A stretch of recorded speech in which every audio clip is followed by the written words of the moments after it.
Hello, everyone. Welcome to today's presentation on presentations. I'm Betsy Malarsic. I'm a learning skills specialist with the Academic Resource Center here at Georgetown University.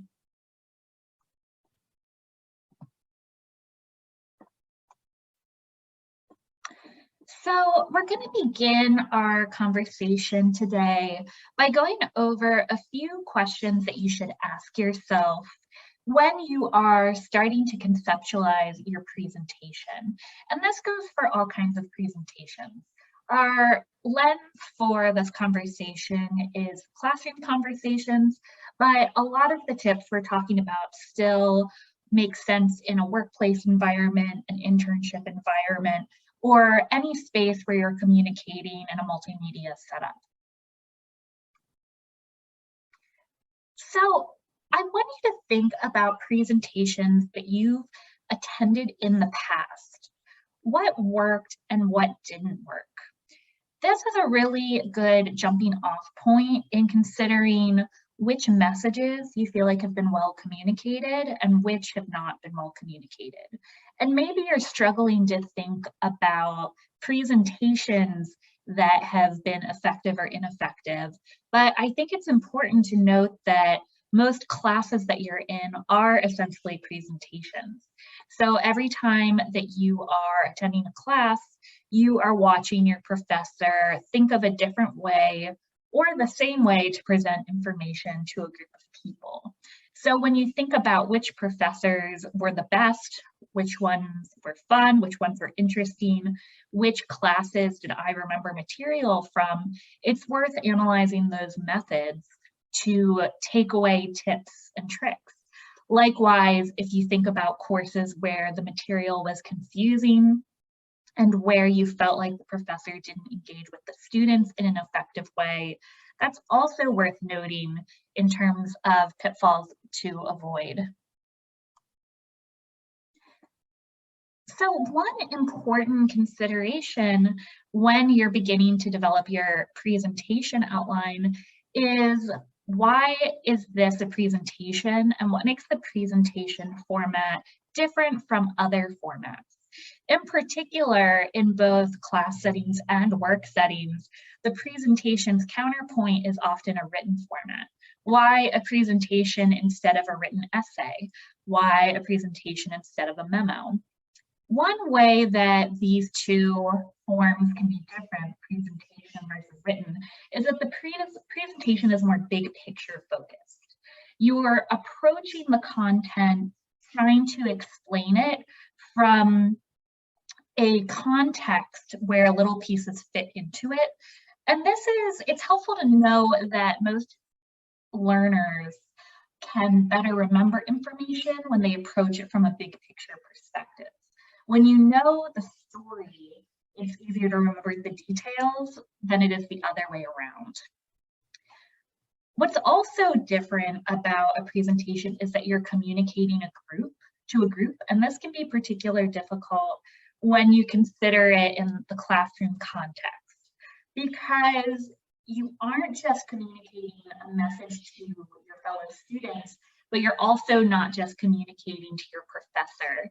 And sometimes when you're writing a paper, you can really delve into what does the professor want, what does the professor expect from me. But with the presentation, you're trying to engage a variety of different stakeholders. And then, of course, maybe the most obvious way that a presentation is different is that it's multimedia. Just by nature of having a presentation, you are probably having more than one format that you have to structure. So for this presentation, I have the visual presentation as well as my verbal component. You don't need to have presentation slides, but typically there is more than one element involved. So as you're also beginning to structure your presentation, before you actually create it, you want to keep your audience in mind and consider their placement in the topic that you are introducing to them. So an important first question is, what does your audience already know about the topic? And this is where that balance between your professor and the students can be a tricky one. When you're presenting information, you do not want to repeat information that the audience already knows. This is maybe one of the top mistakes for a presentation because your audience is bored because they're not learning anything from it. So this goes for both your fellow students and for the professor. If you're just repeating information that they already know, then what's the point, essentially? But you also don't want to jump into a topic so far in the middle of it that they don't have the context and they spend the entire presentation being confused. So if this is an independent research project, you need to provide that context so that the listeners can meet you in terms of the big picture you want them to engage with. So that leads us into the next point of consideration. What do you want your audience to take away from your presentation?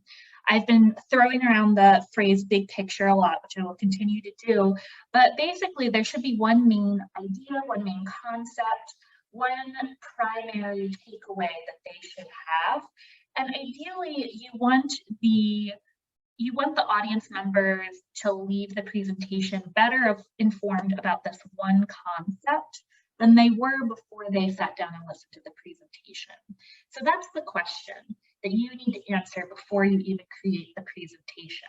What do you want them to learn? And then the third consideration is how can I best engage the audience's interest while staying on task? You have the opportunity of being multimedia, which can create a lot of opportunities for exciting and engagement tasks.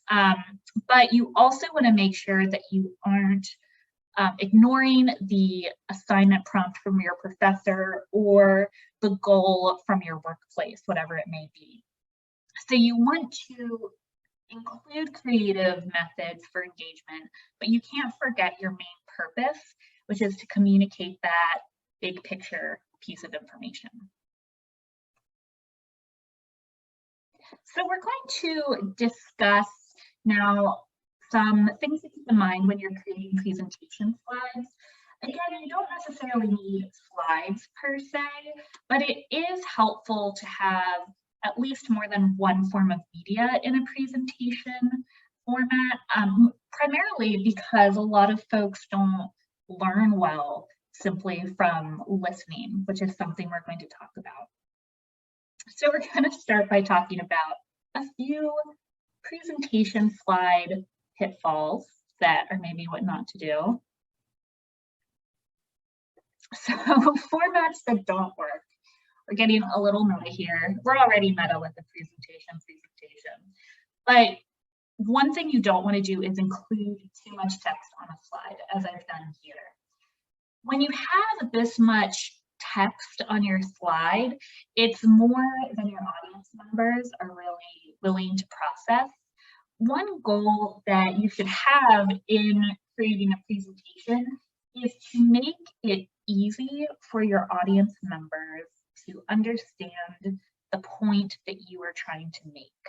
Your audience members should leave your presentation feeling like they have a clear sense of the idea. They should not leave your presentation feeling like they had to work for the idea so hard that they missed the main point. And that's the problem with a slide such as this one. This slide has so much information that the audience members feel like they have to choose between reading or listening, which maybe you're doing right now. And when you have to make that decision between reading and listening, it means that you're going to miss information. So furthermore, having a slide like this one where it's so much text, it's essentially paragraphs, begs the question of why is this even in a presentation format at all? If I needed to provide this much information at this level of detail, wouldn't a paper be a better way to communicate it? This also means that you kind of have an odd choice when you have this much text on your slides. You don't want a presentation to be nothing more than you reading your slides word for word, which is what I've ended up doing on this slide. but you also don't want your audience members to miss important information. So this is why these slides are not a good idea, because it either becomes redundant or audience members miss details. So I wanted to counter that slide with another example of what not to do with a presentation slide.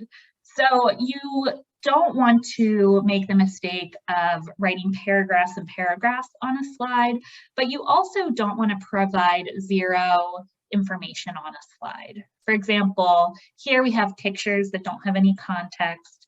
All I've said is another example. Even if on this slide I'd added the information, another example of what not to do when creating a slide, you have more context. And there are a few reasons why you want to provide some text on your slide. One is that occasionally your presentations may act as a hard copy resource for folks in the future who can refer back to your presentation.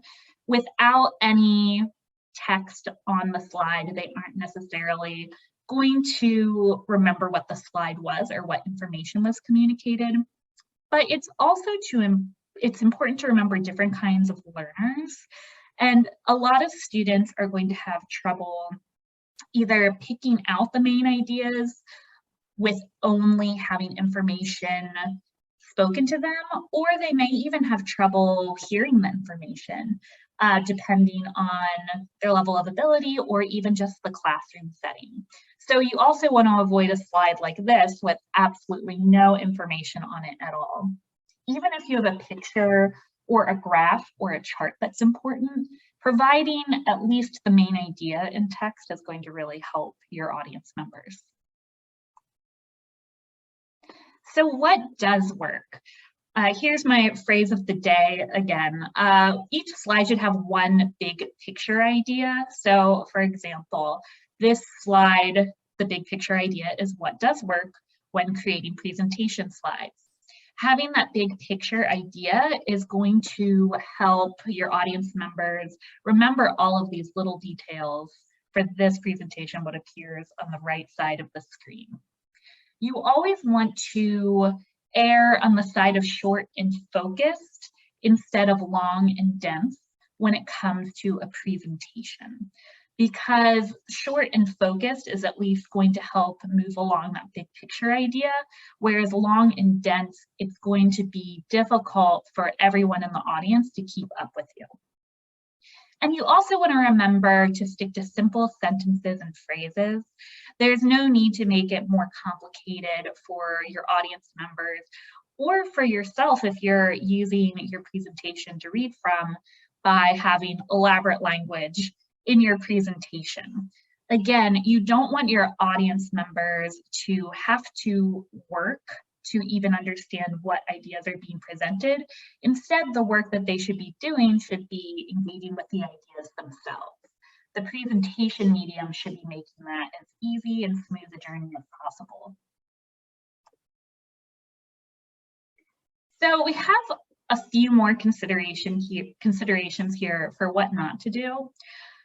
For one, we have a slide here with confusing layout and illogical order.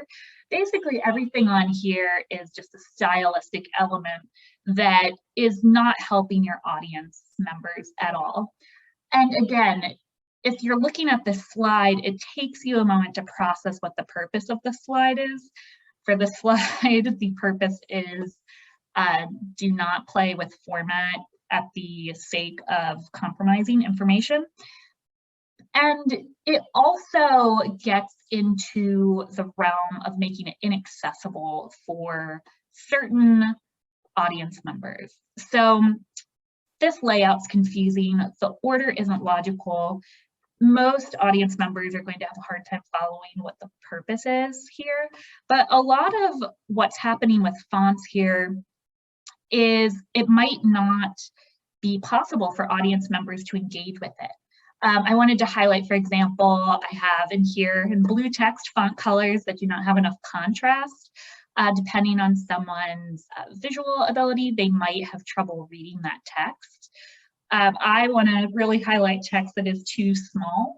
As someone who wears glasses but can't wear them with a mask and it's the whole thing. Sometimes or even if you're in a classroom and there's an odd layout, sometimes if text is too small, the audience members can't see it. This is also a good reason to avoid ever having text just in a presentation and telling your audience members, well, you can read it, because you don't want to assume that they can read it. That can also be the issue with having extremely fancy fonts that may look fun but are more difficult to read. Again, you don't want your audience members to have to work to read the text. You want them to read the text easily. So the goal isn't to sacrifice all style for ease of presentation. You can still have a stylish presentation that is playing with different fonts, different colors. You just want to make sure that it's accessible for all different kinds of learners. So with that in mind, elements to keep in mind when creating your slides so that different learners can engage. Make sure that your slides are explaining key points, as this one is, where a lot of folks don't like bullet points on presentations, but I think it's important to note that it is an accessibility issue, both for folks who maybe are having trouble hearing a presentation or folks who just don't learn as well from auditory learning. If you have the key points written out in a textual format, that is going to help your audience members understand, again, that big picture. Make sure that you're choosing fonts and colors that are readable. This is a really easy step, but so important. Just making sure that you have that accessibility is going to make it easier for everyone involved to engage. And then another element that folks don't always think about is that I mentioned before, sometimes folks might have difficulty hearing, either because of the space, because of ability, for a lot of different reasons. So captioning videos or providing handouts for elements that include text is also going to make your presentation more readily accessible. Providing handouts can also be a good way to include any visuals that you want your audience members to engage with more in depth. As you've noticed, the Zoom has a captioning option. It is not perfect, as you can see from this webinar, but it's helpful and helps provide a different format for language. And YouTube also has a captioning element. Georgetown's UIS website actually has some interesting tools and courses on making materials more accessible. So if you're in a space where you're creating a lot of marketing documents or elements for other folks, taking a look at the UIS website and their accessibility resources can be very helpful. So we're going to move on to some public speaking tips, which are an important part of the webinar world and the presentation world. So I think the number one tip I can give for a presentation after big picture is to know the material inside and out. If you know your material, then you aren't going to be as nervous, because even if you lose your way, you know what you're talking about. And that also relates to the idea of framing your presentation with a story or big picture. You can think of it as a story or a framework that works for your audience, but it's going to make speaking easier if you think about it in terms of a framework that works for you. So if you understand the logical order that the ideas are put together, you're going to have an easier time speaking because it makes sense to you. So that's why I've emphasized this big picture element so much. Having that big picture is going to help you create a logical order, which is going to make speaking a lot easier for you. because you understand how the pieces fit together. And that's going to help your audience members.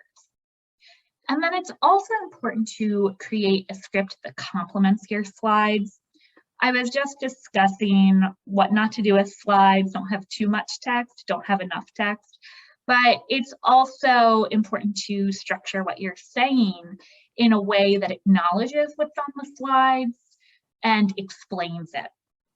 To a certain extent, the slides can be your summary or your evidence, and then your conversation is an opportunity to go into more detail and to relate the ideas to one another.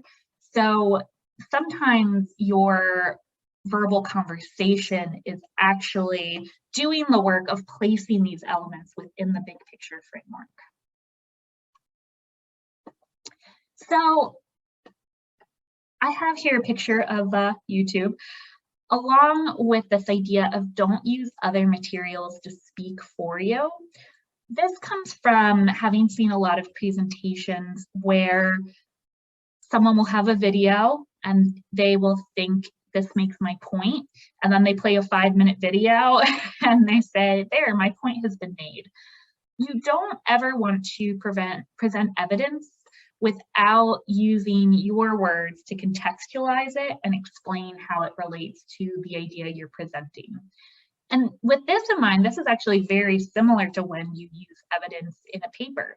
You don't want to just drop a paragraph, a block quote in the middle of a paper, not explain it, move on. You need to explain how it relates to your main thesis in a paper.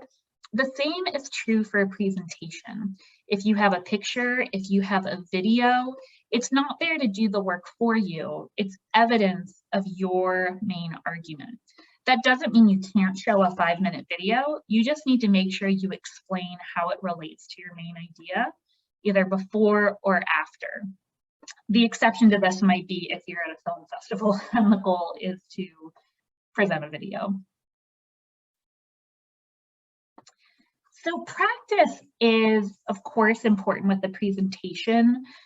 You can over practice, so you want to make sure you aren't stressing yourself out by practicing and practicing and practicing. So a few notes that I think can make your practice more refined.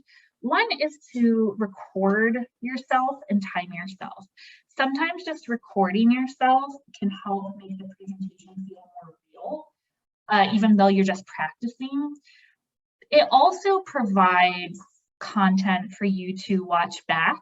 Maybe you don't want to watch yourself back and catch all of the mistakes you made, but it can be helpful to listen to a recording of your presentation back, even while you're doing the dishes, while you're picking out your outfit for the next day, because it can help you just kind of go over the information in a way that will help you feel more comfortable with it. So this is especially a good tip if you have a more complicated script or a more content-heavy presentation. Record yourself reading the script and then listen to it over and over again. Timing yourself just to make sure that you're fitting into the allotted time that you have for the presentation. Speak slowly and clearly. This is helpful in avoiding the #1 problem I have, which is saying over and over again. Sometimes just slowing down can help you focus on the ideas you need to say instead of filling in the empty silences with ums and ers. This is also going to help give your audience members more time to process information. So thinking about your speaking speed is really important. If you feel like you need to speak quickly to fit all of the information into the time you have for your presentation, then there's something that needs to be structurally reconsidered with your presentation. It's not a race.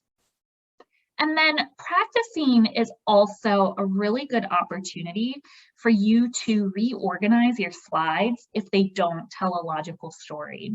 If you create the slides for a presentation, spend time engaging with it, and then take a break, come back the next day, and when you're practicing, you get to a slide where it almost doesn't make sense, that's going to be a sign that it doesn't fit into this logical organization that is going to, again, ultimately help you feel more confident.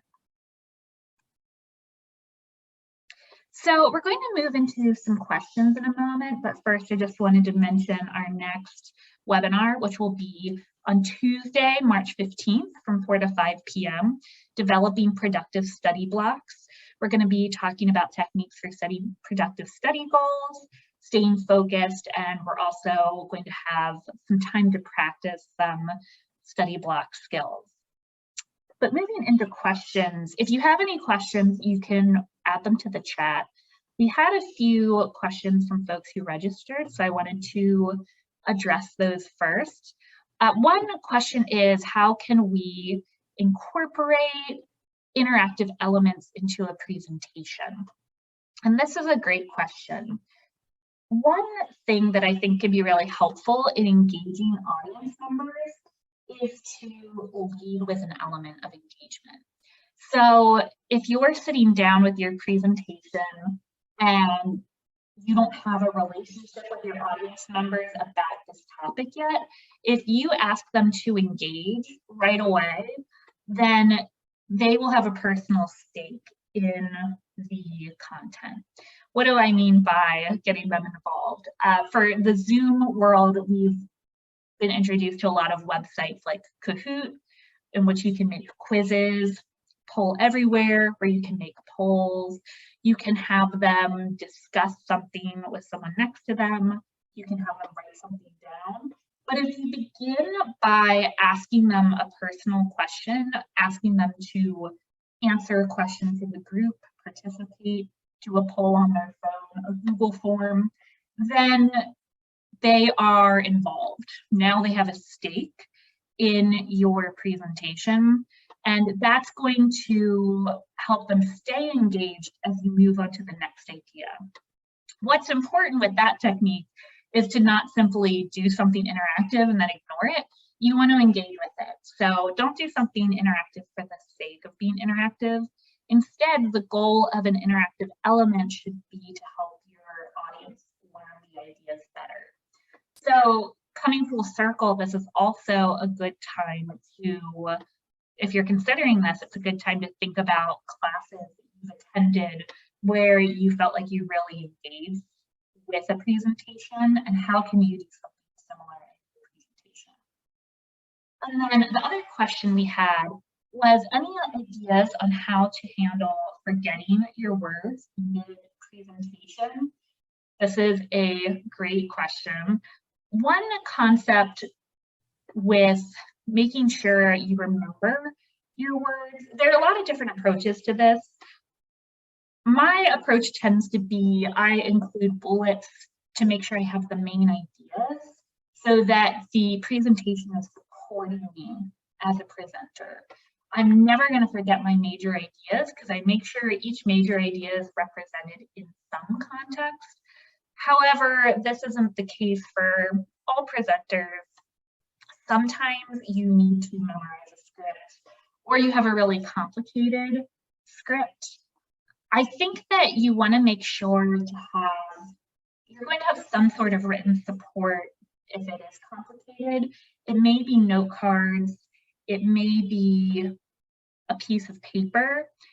Make sure that you have lots of spacing, and even consider using color coding so that you have a visual representation to help you pick back up. So if you're someone who's a visual learner, maybe having each slide be a different color, and then you can, if you have a printout of your slides with your script next to it, all you have to do is look for the color, and it's going to help you identify really quickly your place in the presentation. So with that in mind, I think it can be helpful if you do have presentation slides and a script. Make sure you try to get those visual pictures, the presentation slides, so that, again, you can find your spot visually, and then you have the textual support. And that can be the same if you use note cards as well. Even if you don't have the capability, or it's not practical to print out pictures of your slides, how can you color code the slides with like a highlighter or a note card. If you have a purple slide, highlight the text on that note card purple, and it's going to help you kind of remember the ideas better, but also find your spot once again. So if you have any other questions, please add them to the chat, and I will stick around for a minute to see what other questions there are. But otherwise, thank you so much for joining us, and hope you have a good afternoon.